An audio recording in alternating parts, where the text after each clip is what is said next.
गजाननं भूतगणादिसेवितम्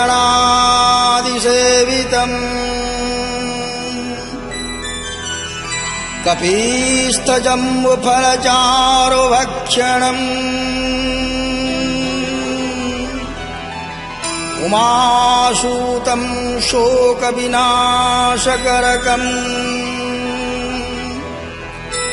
नमामि विघ्नेश्वरपादपङ्कजम्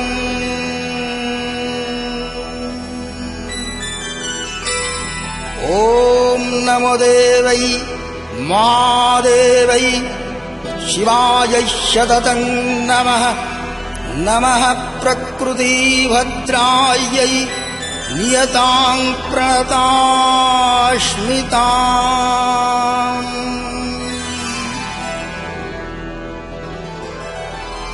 ॐ नमश्चण्डिकायै ॐ दुं दुर्गायै नमः। ॐ महाकाली महालक्ष्मी महासरस्वतीरूपिण्यै श्रीदुर्गादेवै नमो नमः।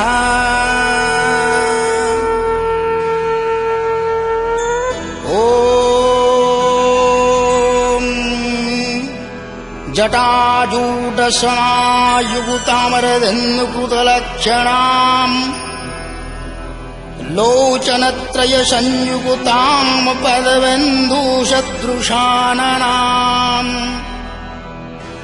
अतसि पुष्पवर्णभां सुप्रतिष्ठं सुलोचनाम् नवोजौवनसम्परणाम् शरवाभरणभूषिताम् सुचारुवदनं तद्वत् पिन्नोन्नतपयोधराम् त्रिभङ्गस्थानसंस्थानमहिषासुरमर्दिनीम् त्रिशूलं दक्षिणे दध्यत खड्गं चक्रं क्रमाददः तीक्ष्णवाणं तथा शक्तिं वामतोऽपि निबोधत खेटकं पूर्णचापं च पाशमङ्कुशमुर्धवम् घण्टां च परशुङ्गवायपि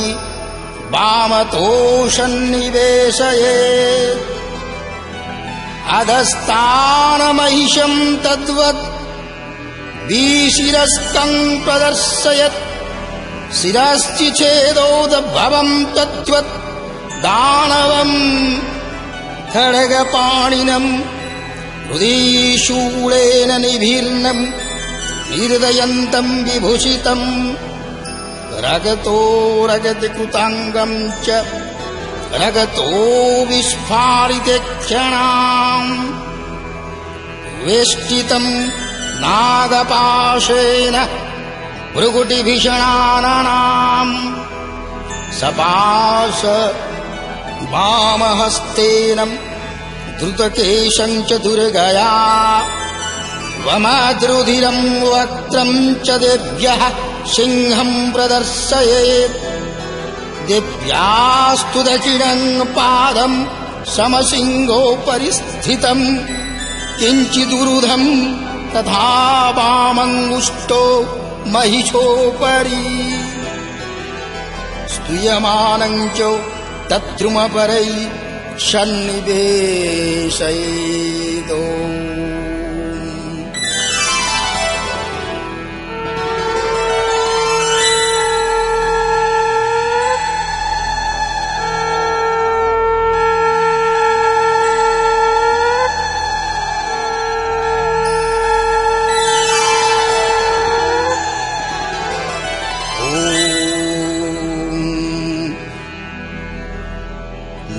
नमश्चण्डिकायै ॐ नमश्चण्डिकायै नमः। ॐ नमश्चण्डिकायै ॐ विद्युदामशमप्रभाङ्गमृगपतिस्कन्धोत्थितभीषणाम् कन्याविकरवालखटपिलसदस्तभिरसेविताम् हस्तैश्चक्रगदायशिखटकविशैखाञ्चापम् गौरम् तर्जनीम् बिभ्राणमणत्मिकाम् शशिधराम् दुर्गावति नेत्रम् भजेयो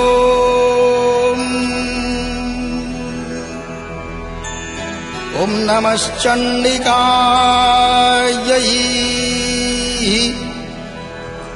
ॐ नमश्चण्डिकायै ॐ नमश्चण्डिकायै अधसिदकुञ्जिकास्तोत्रम् शिव उवाच ॐ शृणुदेवि प्रवक्ष्यामि कुञ्जिकास्तोत्रमूतमम् येन मन्त्रप्रभावेण चण्डीजापः शुभ भवेत् न कवचम् न रगणास्तोत्रम् किळकम् न रहस्यकम् न सूक्तम् नायविध्यानम् च नान्यासम् न च वा अर्चनम् कुञ्जिकापठमत्रेण दीर्घपाठफलम् लभेत् अतीगूयतरम् देवी देवानामपि दुर्लभम् गोपनीयम् प्रयत्नेन स्वययोनिरीव पर्वति मारणम् मोहनम् वश्यम् स्तम्भोनुच्चाटनाधिकम् पाठमत्रेण संसीदयेत् कुञ्जिकास्तोत्रमूतमम् ॐ ऐं ह्रीं क्लीं चामुण्डायै विच्चे ॐ ग्लौं ॐ क्लीं जुं शः ज्वालय ज्वालय ज्वल ज्वल प्रज्वल प्रज्वल ऐं ह्रीं क्लीं चामुण्डायै विच्चे ज्वल हां शां लां ह्यं फट् स्वाहा ॐ नमस्ते रुद्ररूपिण्यै नमस्ते मधुमर्दिनि नमः कैटवहारिण्यै नमस्ते महिषार्दिनि नमस्ते शुम्भहन्त्रै च निशुम्भा शुरघातिनि याग्रतं हे महादेवी जपं सिद्धं कुरुष्व मे ऐंकारै सृष्टिरूपायै ह्रींकारी प्रतिपालिका क्लींकारी कामरूपिण्यै विजयरूपे नमस्तुते चामुण्डा चण्डघाती च यैकारी वरदायिनी विजय च अभयदा नित्यम् नमस्ते मन्त्ररूपिणी दां धीं धूं दुर्जटेः पत्नी वां वीं ऊं वागिधीश्वरी क्रां क्रीं क्रूं कालिका देवी शां शीं शूं शुभं कुरु ॐ ॐ ओंकाररूपिण्यै जं जं जं चम्भनादिनी ब्रां ब्रीं ब्रौं भैरवीभद्रे भवान्नदै नमो नमः आं कां चां टं तां पां यं शां वीं दूं ऐं वीं हां क्षं धिजाग्रं धिजाग्रं त्रोटय त्रोटय दीप्तं कुरु कुरु स्वाहा पां पीं पौं पार्वती पूर्णं खां खें खों खे चरितथा शां शीं शूं सप्तशती देव्य मन्त्रसीधिं कुरुष्व मे इदं तु कुञ्जिकास्तोत्रम् मन्त्रजागर्ति हेतवे अभक्तनैव दातव्यम् गोविदं रक्ष वरवती यस्तु कुञ्जिकया देवी हिनाम शब्दशतीं पठेत् न तस्य जायते शिरीररण्यरोदनं यथा जय जय रुद्रजामलस्थगौरीतन्त्र शिववरवति संमादे कुञ्जिकास्तोत्रम् जगदम्बे महामाया परात्पर पराशक्ति अर्पणोमस्तु।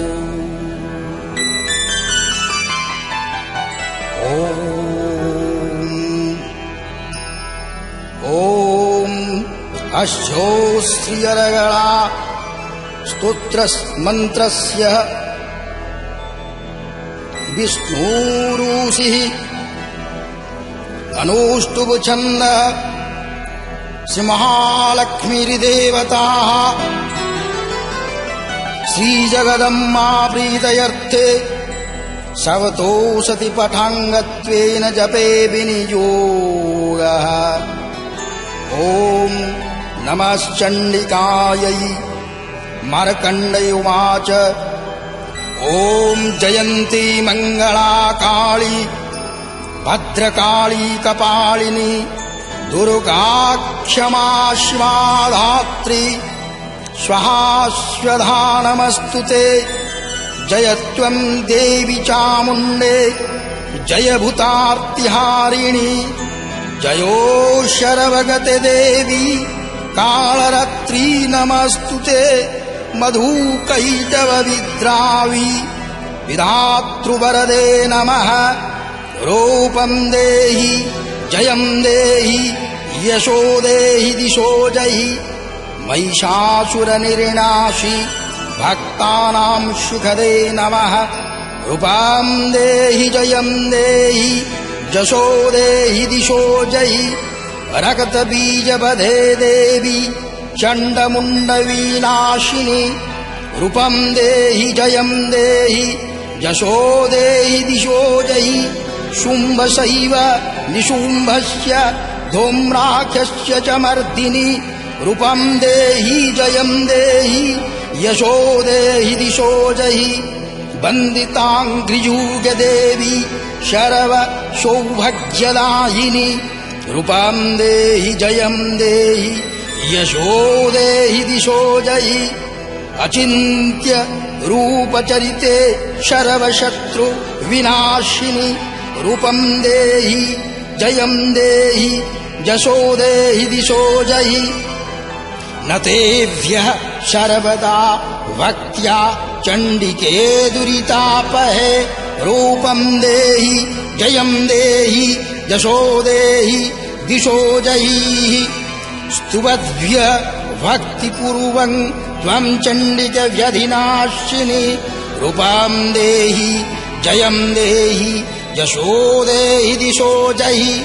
चण्डिके सततं ये त्वामर्चयन्ति यः भक्तितः।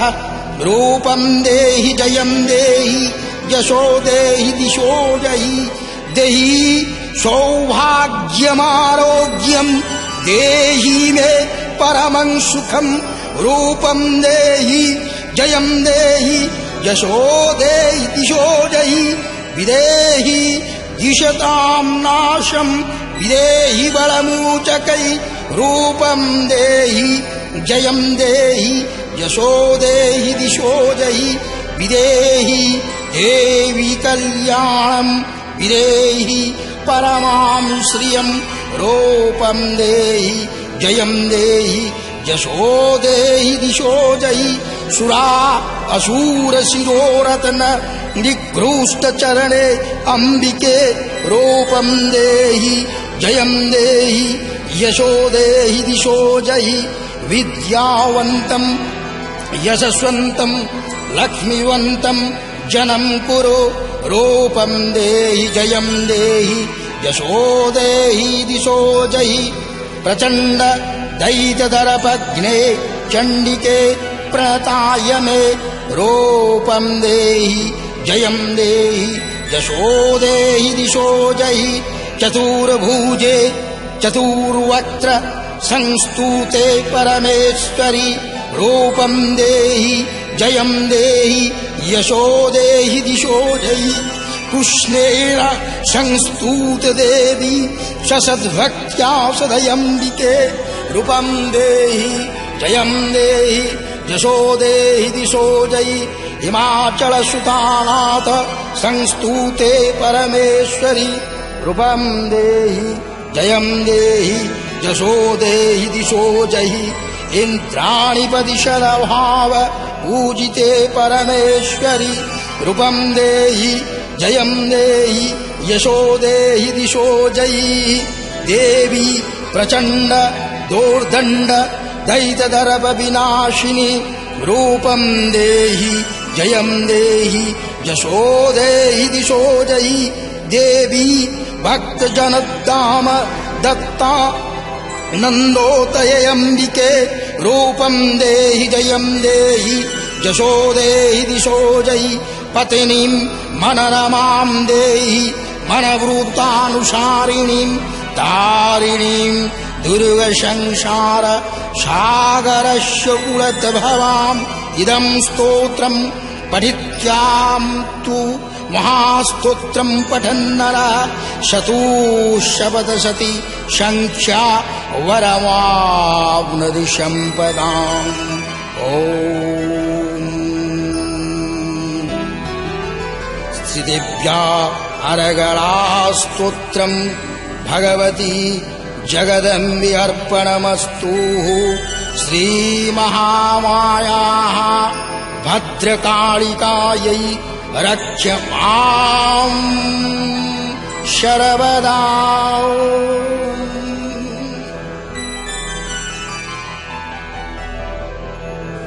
ॐ अस्य श्रीकीलकमन्त्रस्य शिवऋषिः अनौष्टुभछन्दः श्रीमहासरस्वती देवता श्रीजगदम्बा प्रीतयर्थं शबतोषति पठाङ्गत्वेन जपविनियोगः। ॐ नमश्चण्डिकायै। मार्कण्डेय उवाच ॐ विशूलज्ञानदेहाय त्रिपदि दिव्यचक्षुषे श्रेयः प्राप्तिनिमित्ताय नमः सोमार्धधारिणे।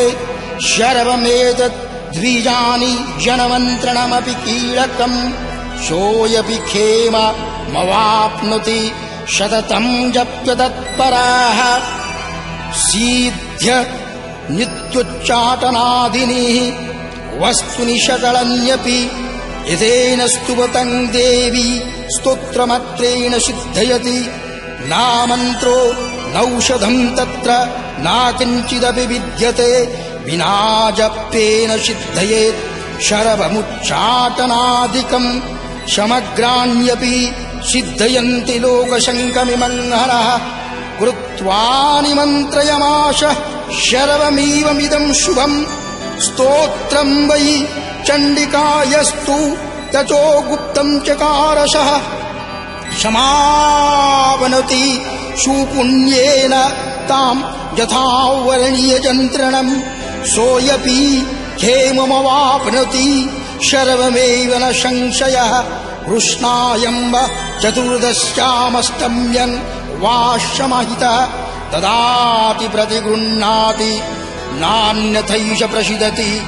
इदं रूपेण किलेन महादेवेन कीलितं यो निष्किलां विधायैनं नित्यं जपति सम्पुटं। सा सीधा सा गणः सोऽयपि गन्धर्वजायते नरः न चैवप्यटतस्तस्यो भयं पापिह जायते। नायपो मृत्युवशं याति मृतमोक्षमवप्नुयात् ज्ञात्वा प्ररभ्य कुर्वीत न कुर्वाणो विनश्यति।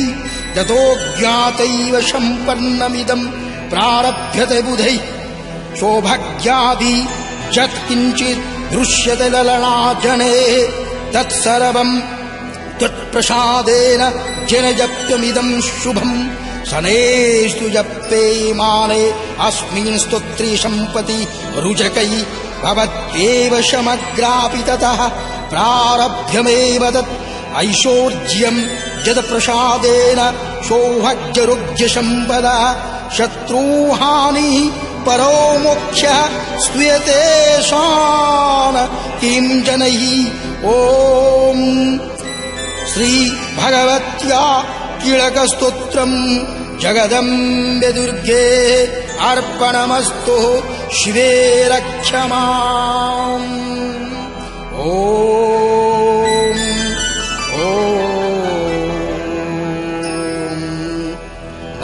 चण्डिकायै ॐ अस्य श्री चण्डिकवचस्यो ब्रह्मारुषिः अनुष्टुप्छन्दः चामुण्डा देवताः अङ्गन्यासोक्तमातुर्बीजम् दिगिवन्ध देवतास्तत्त्वम् श्रीजगदम्मा प्रीत्यर्थे शब्दोषधि पठङ्गत्वेन जपे विनियोगः ॐ नमः चण्डिकायै मार्कण्डेय उवाच ॐ जदगूह्यम् परमम् लोके सर्वरक्षाकरम् नृणाम् यन्नो कस्यचिदख्यातम् तन्मे ब्रूहि पितामह ब्रह्मोवाच अस्ति गुह्यतमम् विप्र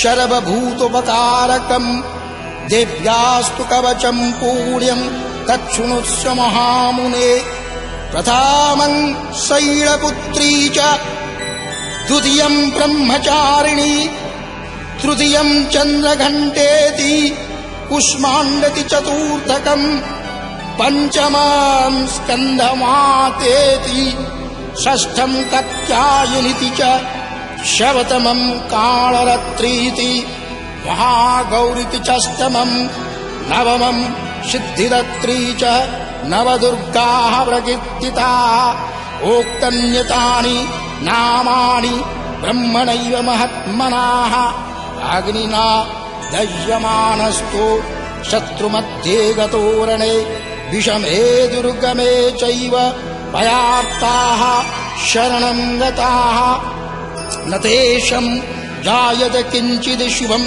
रणसङ्कटे नापदं तस्य पश्यामि सुखदुःखभयं नहि यस्तु भक्त्या स्मृतानूनं तेषां वृद्धि प्रजायते ये त्वां स्मरन्ति देवेशि रक्षसे तन्न संशयः प्रतो संस्था तु चामुण्डा वाराहि महिषासना ऐन्द्री गजसमारूढा वैष्णवी गरुडासना माहेश्वरी वृषारूढा कौमारी शिखिवाहना लक्ष्मीः पद्मसना देवी पद्मयस्तहरिप्रिया शतोरूपधरा देवी ईश्वरी वृषवाहना ब्राह्मी हंससमारूढा शरवावरणभूषिता इत्येतमातरः शरवाः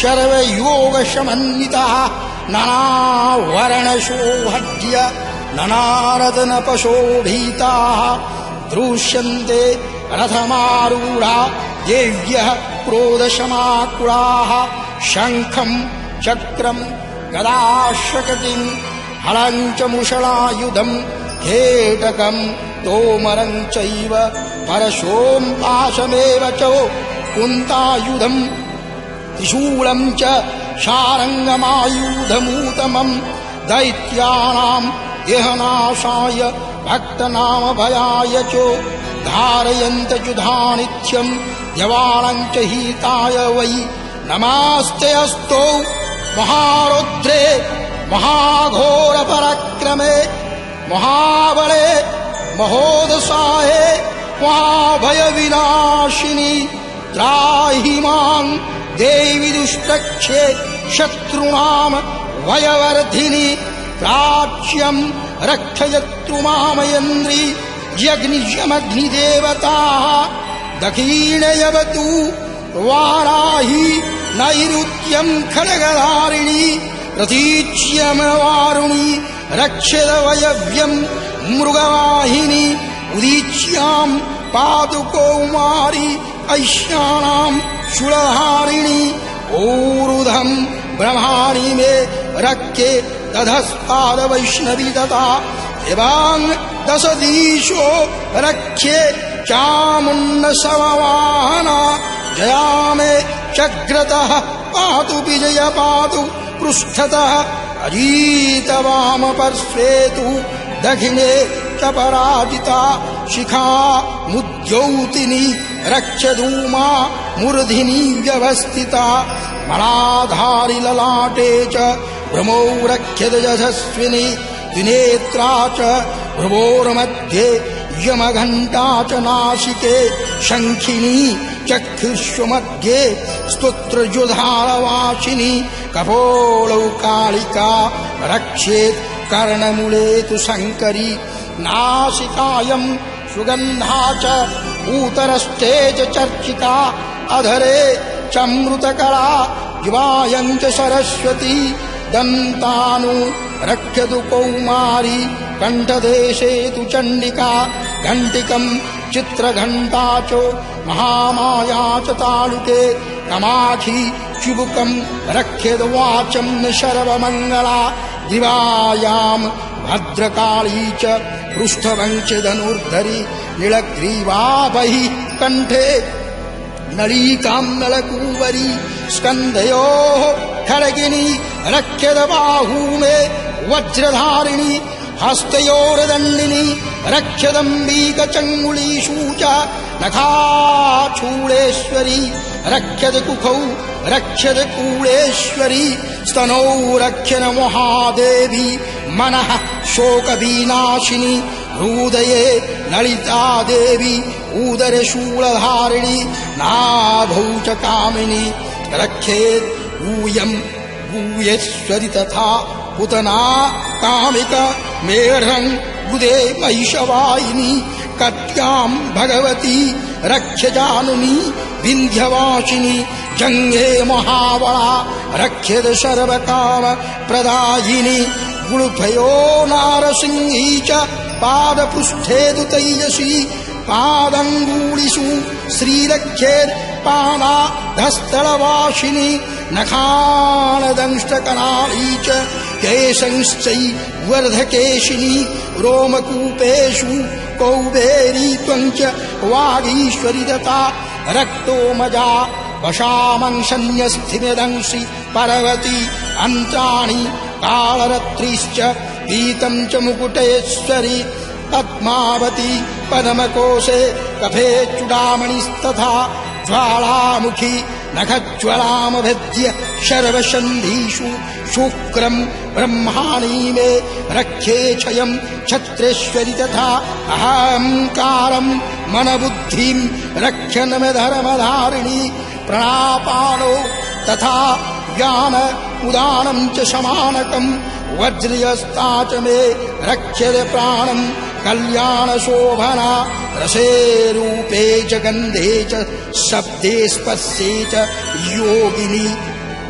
सत्वं रजस्तमश्चैव रक्षे नारायणि सदा आयुरक्षेतु वाराही धर्मं रक्षेतु वैष्णवी यशो कीर्तिं च लक्ष्मीं च धनं विद्यां च चक्रिणी गोत्रमिन्द्राणि मे रक्षेत पशून् मे रक्ष चण्डिके पुत्रान् रक्ष महालक्ष्मी भार्यां रक्षेतु भैरवी पन्थानं शुभदा रक्षेन्मर्गं क्षेमकरी तथा राजद्वारे महालक्ष्मीर्विजया शर्वतः स्थिता रक्षाहीनं तु यत्स्थानं वर्जितं कवचेन तु तत्सर्वं रक्ष मे देवी जयन्ती पापनाशिनी पदमेकं न गच्छेतु यदीच्छेच्छु भवत्मनः कवचेन वृतो नित्यं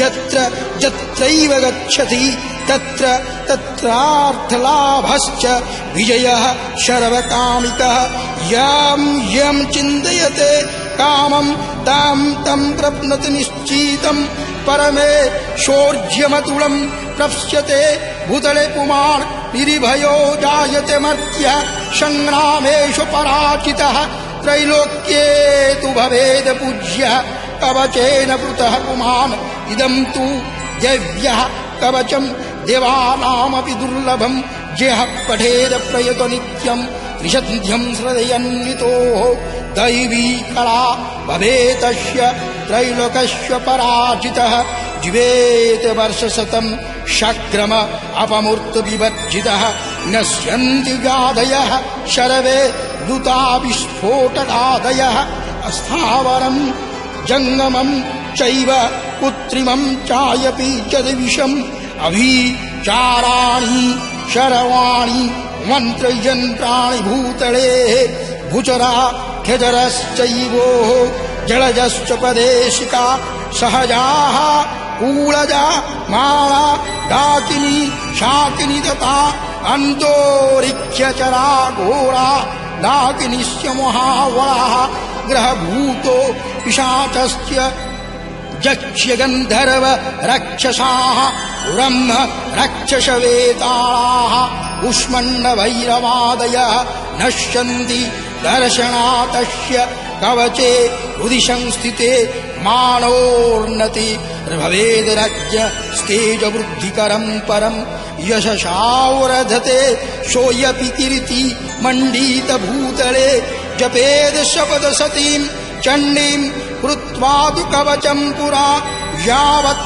भूमण्डलं दत्ते सशैलवनकाननं तावतिष्ठति वेदिन्यं सन्ततिः पुत्र पौत्रिकी विहान्ते परमं स्थानं यत्सुरैरपि दुर्लभं प्राप्नोति पुरुषो नित्यं महामाया प्रसादतः लभते परमं रूपं शिवेन सह मोदते। ॐ जय जय श्रीवराह पुराणे हरिहरो ब्रह्म विरचितं देव्या कवचं भगवती जगदम्बे कृपालाभार्थे अर्पणमस्तु। ॐ दुर्गे रक्ष माम्। ॐ नमश्चण्डिकायै अथो ब्रह्मादि शापमोचनम्। ॐ अस्यो श्रीचण्डिकाया ब्रह्मवसिष्ठ विश्वामित्र शापविमोचनमन्त्रस्य वसिष्ठ नारद संवाद श्याम वेदाधिपति ब्रह्माणरूषयः सर्वैश्वर्यकारिणी श्रीदुर्गादेवता चरित्रत्रयं बीजं ह्रीं शक्तिः त्रिगुणात्मस्वरूपो चण्डिका शापविमुक्तौ ममो शङ्करपीत अभीष्टकर्यसिद्धयर्थं जपे विनियोगः। ॐ ह्रीं ह्रीं रेतः स्वरूपिणै मधुकैटवमर्धिन्यै ब्रह्मवसिष्ठ विश्वामित्र शापादविमुक्ता भव।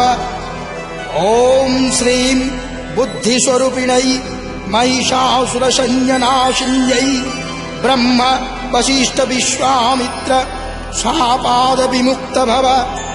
ॐ रं रगतस्वरूपिणै महिषासुरमर्दिन्यै ब्रह्मा वसिष्ठ विश्वामित्र शापादविमुक्ता भव।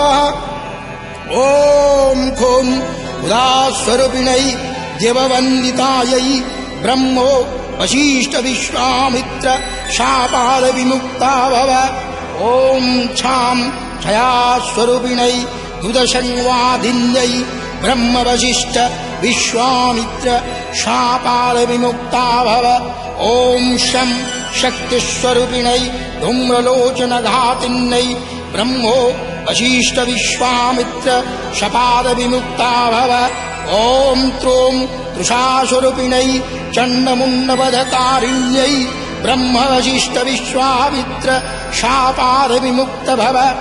ॐ क्षां क्षन्तिस्वरूपिणै अनगतबीजवधकारिण्यै ब्रह्मो वसिष्ठ विश्वामित्र शापादविमुक्ता भव।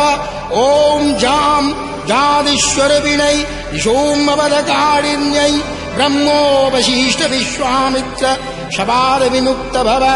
ॐ लं लज्जास्वरूपिण्यै शुम्भोवरतारिण्यै ब्रह्मोपजिष्ट विश्वामित्रशमादविमुक्तभव ॐ शां शान्तिस्वरूपिण्यै देवस्तुतै ब्रह्मवजिष्ठ विश्वामित्र शपादविमुक्ता भव ॐ श्रं श्रद्धास्वरूपिण्यै सकलफलधत्रै ब्रह्मोपजिष्ठ विश्वामित्र शपादविमुक्ता भव ॐ कां कान्तिस्वरूपिण्यै राजवरप्रदायै ब्रह्मवजिष्ठ विश्वामित्र शपादविमुक्त भव ॐ मां भद्रोस्वरूपिण्यै अनर्गलमहिम सहितायै ब्रह्मोपजिष्ठ विश्वामित्र शपादविमुक्त भव ॐ ह्रीं श्रीं दुं दुर्गायै शं सर्वैश्वर्यकारिण्यै ब्रह्मोपजिष्ठ विश्वामित्र शापादविमुक्ता भव ॐ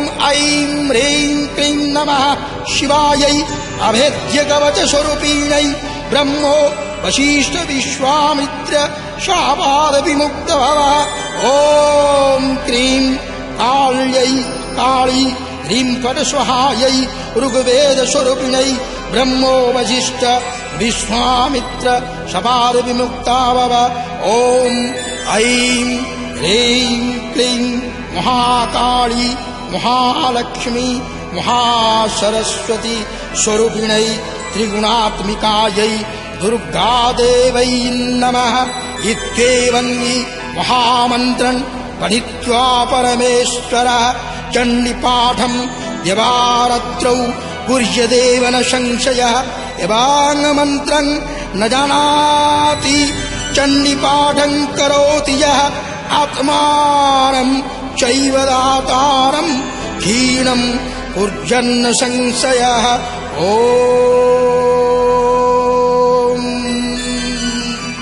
तत्सत् रुद्रजामले ब्रह्मादिशाप विमोचनं भगवती कृपालाभार्थे अर्पणमस्तु ॐ दुर्गायै नमः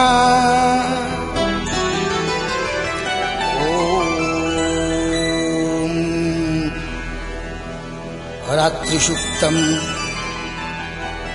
ॐ नमश्चण्डिकायै ॐ परायम्बिकायै नमः ॐ श्रीदुर्गादेवै नमः ॐ खड्गं चक्रगदेषु चापपरिघाच्छूलम् भूषुण्डिं शिरः शङ्खं शंधतीं करस्त्रिनयनां शरवाङ्गभूषभृतं नीलाश्मद्युतिमस्य पाददशशकां शिवमहाकालिकां यामस्तुस्तौ पीतहरौ कमलजो हन्तुमधुं कैटभम् अक्षोश्रक् परशुं गदेषु पुलिशं परमं धनुः कुण्डिकं दण्डं शक्तिमसिं च चर्म जलयं घण्टां सुरभायनं शूलं पाशसुदर्शने च ददति हस्तैः प्रसन्नानां शिवे शैरीभ मर्दिनीमिय महालक्ष्मीं शरजोस्थितं घण्टाशूलहराणि शङ्खमुशले चक्रं धनुः सायकं हस्ताब्जैर्दधति घणान्तविशदिष्टां स्तुल्यप्रभां गौरीदेहसमुद्भवां त्रिजगतमधारभूतां महापूर्वमत्रो सरस्वतीमनुभजे शुम्भादिदैत्यार्दिनीम् ॐ नमश्चण्डिकायै ॐ विश्वेश्वरीं जगद्धात्रीं स्थितिसंहारकारिणीं निद्रां भगवतीं विष्णु रतूलं तेजसा प्रभुः ब्रह्मोवाच ॐ त्वं स्वाहा त्वं श्वधा त्वं हि वषडकारः श्वरतमिका शुधा त्वमक्षरे नित्ये त्रिधामत्रत्मिकस्थिता अर्धमत्रा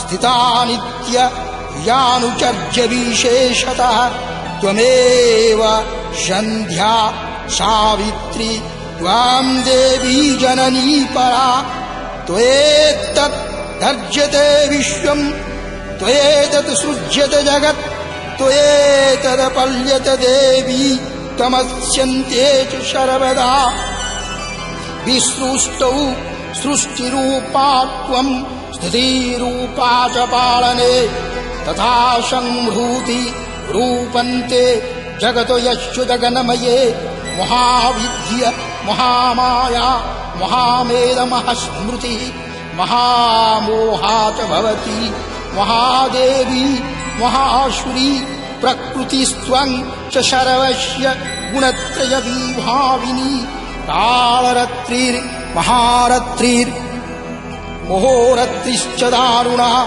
त्वां श्री त्वमीश्वरी त्वं ह्रीस्त्वं बुधिरिवोधलक्षणा लज्जा पुष्टिस्तथा तुष्टिस्त्वं शान्तिः शान्तिरेव च खड्गिनी शूलिनी घोरा गदिनी चक्रिणी तथा शङ्खिनी चापिनी वाण भूषुण्डी परिघायुधा सौम्या सौम्यतरा शेष सौम्यभ्यस्त्वति सुन्दरी परापराणं परमा त्वमेव परमेश्वरी यत्किञ्चित् क्वचिद् वस्तु सदसत्त्वा अखिलत्मिके तस्यो सर्वस्य या शक्तिः सा त्वं किं स्तूयसे तदा जया त्वया जगदस्रष्टा जगदपत्यतीतो जगत् सोऽपि निद्रा वशङ्नीतं कस्त्वं स्तोतु शक्तिमान् भवेत् करितास्तोतुमीश्वरः विष्णुः शरीरग्रहणमहिषानयव च करितास्ति यतोऽतस्त्वङ्कः स्तोतुं शक्तिमान् भवेत् श्वात्वमिदं प्रभावै शरुदारद्यविशंस्तुका मोह्येतौ दुराधर्ष्य वशुरौ मधुकैटवौ तवोधं च जगदस्वामी नियता मच्युतलघो बुधो सक्रियता मश्यन्तु मे